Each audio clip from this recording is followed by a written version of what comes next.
നമസ്കാരം. നിലമ്പൂരിനൊപ്പമാണ് ഇപ്പോൾ രാഷ്ട്രീയ കേരളം. മൂടിക്കെട്ടിയ കാലാവസ്ഥയിലും പോരാട്ടച്ചൂട് നിലമ്പൂരിൽ എത്തിയിട്ടുണ്ട്. ഉപതെരഞ്ഞെടുപ്പ് ജൂൺ 19-നാണ് നടക്കുന്നത്.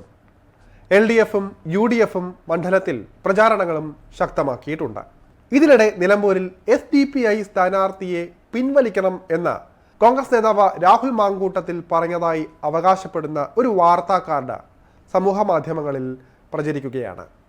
രാഹുലിനെയും SDPI പതാകയും ചേർത്തുള്ള ചിത്രമാണ് സോഷ്യൽ മീഡിയ ഹാൻഡിലുകളിൽ പരക്കെ പ്രചരിക്കുന്നത്. നിലമ്പൂർ ഉപതെരഞ്ഞെടുപ്പിൽ SDPI സ്ഥാനാർത്ഥിയെ പിൻവലിക്കണം രാഹുൽ മാങ്കൂട്ടത്തിൽ എന്നാണ് കാർഡിൻ്റെ ആ ഒരു ഉള്ളടക്കത്തിലുള്ളത്. നിരവധി വാട്സാപ്പ് ഗ്രൂപ്പുകളിലും ഫേസ്ബുക്ക് രാഷ്ട്രീയ കൂട്ടായ്മകളിലും ഈ കാർഡ് ചുരുങ്ങിയ സമയം കൊണ്ട് തന്നെ ഇടം പിടിച്ചു. ഇത് യഥാർത്ഥ വാർത്തയാണോ? രാഹുൽ മാങ്കൂട്ടത്തിൽ അങ്ങനെ ഒഫീഷ്യലായി ഇക്കാര്യമൊക്കെ പറയുമോ?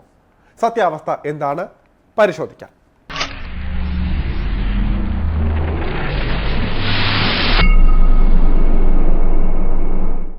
പ്രചാരത്തിലുള്ള വാർത്താ കാർഡ് എഡിറ്റഡ് ആണ് എന്നതാണ് യാഥാർത്ഥ്യം. റിപ്പോർട്ടർ TVയുടെ മറ്റൊരു വാർത്താ കാർഡ് എഡിറ്റ് ചെയ്താണ് ഈ ഒരു കാർഡ് നിർമ്മിച്ചത് എന്നത് വ്യക്തവുമായി. ഈ ന്യൂസ് കാർഡിൻ്റെ ഒറിജിനൽ പതിപ്പിൽ റിപ്പോർട്ടർ ചാനലിൻ്റെ ലോഗോയും വാട്ടർമാർക്കും കാണാം. സമാനമായ കളർ പാറ്റേണും ഫോണ്ടും വാട്ടർമാർക്കും ഉപയോഗിച്ചാണ് ഡ്യൂപ്ലിക്കേറ്റ്, അതായത് ഇപ്പോൾ പ്രചരിച്ചു കൊണ്ടിരിക്കുന്ന കാർഡ് പണിത് ഇറക്കിയിരിക്കുന്നത്. കാർഡിൽ പിൻവലിച്ചു എന്നെഴുതിയ ഭാഗം എഡിറ്റ് ചെയ്ത് ചേർത്ത രീതിയിലാണ് ഉള്ളത്. കൂടുതൽ സ്ഥിരീകരണത്തിനായി റിപ്പോർട്ടർ TVയുടെ സോഷ്യൽ മീഡിയ ഹാൻഡിലുകൾ പരിശോധിച്ചപ്പോൾ വൈറൽ കാർഡുമായി സാമ്യതയുള്ള മറ്റൊരു കാർഡിലാണ് നമ്മുടെ അന്വേഷണം എത്തിപ്പെട്ടത്. കോൺഗ്രസ് വാർഡിൽ SDPI വിജയിച്ചത് ഗൗരവമുള്ള വിഷയം രാഹുൽ മാങ്കൂട്ടത്തിൽ എന്നാണ് ഒറിജിനൽ കാർഡിൽ എഴുതിയിരിക്കുന്നത്. 2025 മെയ് 26-നാണ് ഈ കാർഡ് പങ്കുവച്ചിരിക്കുന്നത്.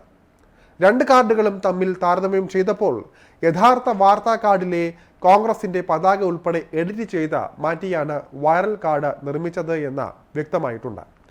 SDPI, രാഹുൽ മാങ്കൂട്ടത്തിൽ എന്നീ രണ്ട് വാക്കുകൾ ഒഴികെയുള്ളവ എഡിറ്റ് ചെയ്താണ് വൈറൽ കാർഡിലുള്ള വാക്കുകൾ അധികമായി ചേർത്തിരിക്കുന്നത്. രണ്ട് കാർഡുകളുടെയും താരതമ്യം നിങ്ങൾക്ക് കാണാവുന്നതുമാണ്.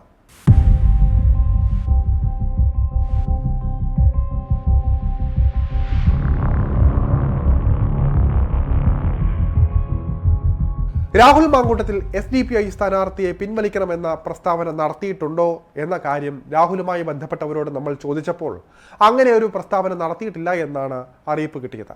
റിപ്പോർട്ടർ ചാനലിലെ ചില സുഹൃത്തുക്കളോടും ഇക്കാര്യം ചോദിച്ച ഈ വാർത്താ കാർഡ് അവരുടേതല്ല എന്ന് സ്ഥിരീകരിക്കുകയും ചെയ്തു. റിപ്പോർട്ടർ TV 2025 മെയ് 26-ന് പ്രസിദ്ധീകരിച്ച വാർത്താ കാർഡ് എഡിറ്റ് ചെയ്ത് നിർമ്മിച്ചതാണെന്നും അറിയുകയുണ്ടായി. നിലമ്പൂരിൽ സ്ഥാനാർത്ഥിയെ നിർത്തുന്നതായി SDPI പ്രഖ്യാപിച്ചത് 2025 മെയ് 28-നാണ്. ഇപ്പോൾ ഇടത് സൈബർ ഗ്രൂപ്പുകളിലടക്കം പ്രചരിപ്പിക്കുന്ന ഈ കാർഡ് വ്യാജനാണെന്ന് ഫാക്ട് ചെക്കിലൂടെ നിങ്ങളെ അറിയിക്കുകയാണ്.